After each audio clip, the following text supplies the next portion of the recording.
আসসালামু আলাইকুম। পবিত্র রমজান মাস আমরা পেয়েছি, খুবই বরকতময় মাস, যে মাসে আমাদের গোনা খাতা মাফ করার মাস। আল্লাহ পাক আমাদেরকে একটা সুযোগ দিয়েছে। আমাদের জীবনে প্রচুর আমরা গোনা করে ফেলেছি, পাহাড় পাহাড় গোনা করে ফেলেছি, যে গোনার কোনো সীমা সংখ্যা নেই, আমরা গুনেও শেষ করতে পারবো না। কিন্তু আল্লাহ পাক আমাদেরকে একটা সুযোগ দিয়েছে, যদি এই পবিত্র রমজান মাসে পবিত্রতার সঙ্গে আমরা একটা মাস রোজা রাখতে পারি, আল্লাহ পাকের যে ফরজ রোজা, এবং আল্লাহর দু হাত তুলে যদি ভিক্ষে নেয়, আমরা দু হাত তুলে দোয়া চাই, হে রাব্বি আলামিন, এই পবিত্র রমজান মাসের ওসিলা করে এই পবিত্র রমজান মাসে আমাদের ছোট বড় জানা অজানা সাগিরা কাবিরা যত আমরা গোনা করে ফেলেছি, সব গোনা খাতা আল্লাহ পাক আমাদেরকে মাফ করে দাও। এইভাবে যদি আল্লাহর কাছে আমরা দু হাত তুলে দোয়া চাই, আর যদি চোখের পানি ঝরিয়ে দোয়া চাইতে পারি, আল্লাহ পাক সব থেকে বেশি খুশি হয়। আর আমাদের প্রিয় নবী সাল্লাল্লাহু আলাইহি সাল্লাম বলেছেন, যে ব্যক্তি দু হাত তুলে দোয়া চায় আল্লাহ পাকের কাছে, আর যে চোখের পানি ফেলে যে দোয়া চাইতে পারে, তার জন্য জাহান্নামের আগুন তার জন্য হারাম হয়ে যায়। তাহলে এত আমরা নিয়ামত পেয়েছি, আমরা শেষ নবীর উম্মত হতে পেরেছি, তারপরেও আমরা বেহেশতে যেতে পারবো না? আমরা দুনিয়াতে কেন এসেছি? দুনিয়াতে আমরা? আল্লাহ পাক কেন পাঠিয়েছে আমাদেরকে? আমাদেরকে এই জন্যই পাঠানো হয়েছে, আমাদেরকে আখিরাতে কিছু সঞ্চয় করার জন্য। আমরা কত টাকা কত দিকে খরচা করে ফেলি। আমরা আল্লাহর রাস্তে আমরা দান করব, আমরা দু হাত ভরে দান করব। ওই দানগুলো হাসরের মাঠে আমাদেরকে ঢাল হয়ে দাঁড়াবে, আমাদের নেকির পাল্লাটা ভারী করে দেবে।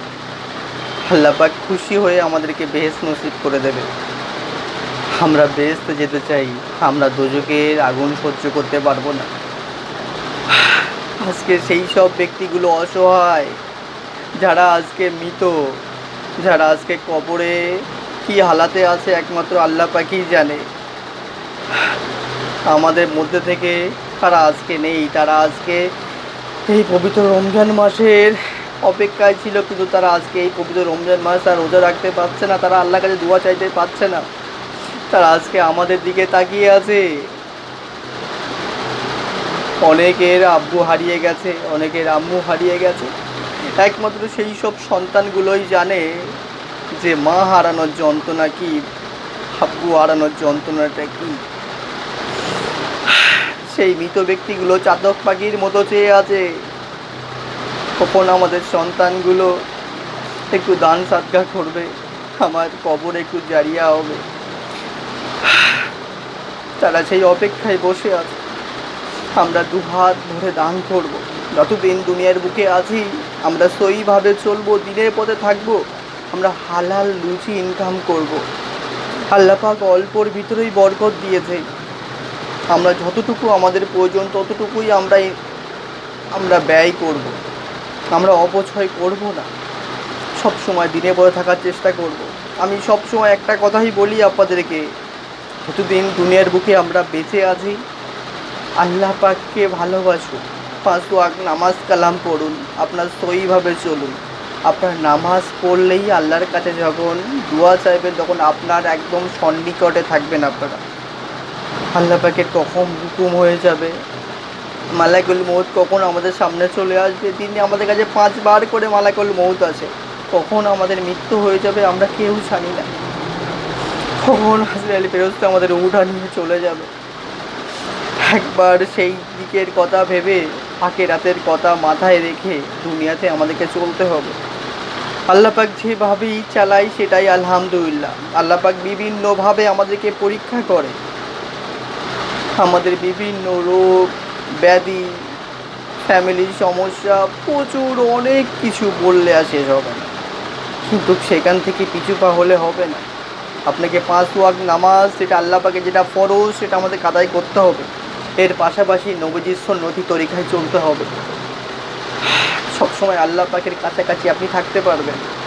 দেখবেন আপনার জীবনে যত সমস্যা গণ্ডগোল প্রবলেম সব কিছু উপেক্ষা করে আপনার জীবনে একটা নতুন আনন্দের সিঁড়ি আপনি খুঁজে পাবেন, যেখান থেকে মনে হবে যেন আপনি বেহেশতের দিকে এগিয়ে চলেছেন। তাই দুনিয়াতে যদি আপনারা ভালো কিছু করে যেতে পারেন, দুনিয়াটাও আপনার জন্য হবে বেহেশত, এবং আখিরাত আর নতুন করে খুঁজতে হবে না। আল্লাহ পাক আপনার জন্য সাজিয়ে রেখেছে, আপনার ফ্যামিলি পরিবারকে নিয়ে আপনি সেই বেহেশতে কাটাতে পারবেন।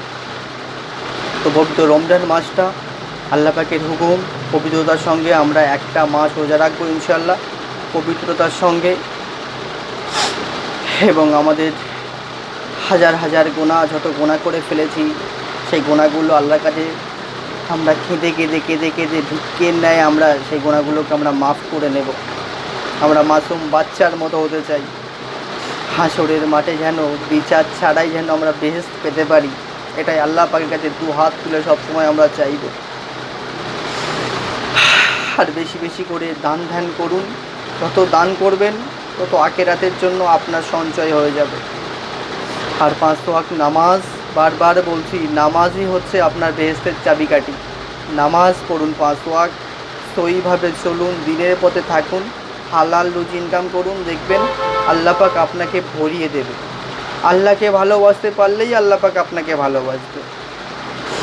তো সবাই ভালো থাকবেন, সুস্থ থাকবেন, নিজের খেয়াল রাখবেন, নিজের ফ্যামিলি খেয়াল রাখবেন। আমার জন্য সবাই দোয়া করবেন, আমার পরিবারের জন্য সবাই দোয়া করবেন, এবং আমি সবার জন্য দোয়া করি। ফি আমানিল্লাহ। আসসালামু আলাইকুম, খুদা হাফেজ।